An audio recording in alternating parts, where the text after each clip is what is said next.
சினவந்து 9 நாட்கள் போர் புரிந்தாளே 10ஆம் நாளில் அசுரனை வென்று ஜெயத்துடி நீந்தி வலம் வந்தாளே துஷ்டரை அழித்து துன்பத்தை போக்கி தூயவர் வாழ்வை காத்திடுவாளே சக்தியின் மகிமை சகலரும் அறிய பக்தியினானதை கொண்டாடிடுவோம் 9 நாளும் நவராத்திரியாம் ஒப்பில்லாத திருவிழாவாகும்.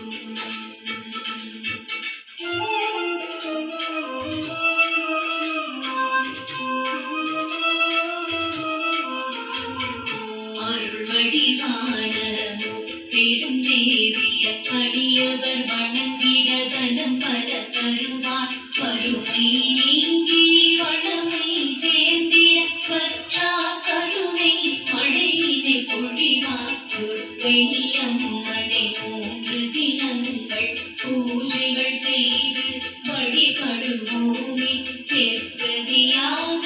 நிற்பவர்க்கெல்லாம் நிழலாயின்றும் அவள் இருப்பாளே அலைமகள் திருமகள் லக்ஷ்மி தேவியை அனைவரும் தொழுது செல்வம் பெறலாம் மலையென நவநிதி மலையினை புவிய மாணவன் துணைவி வரத்தை தருவாள் நானுடன் நாயகி தலைமகள் வாணி சரஸ்வதி தேவியின் திருமடி பணிந்திட தேவி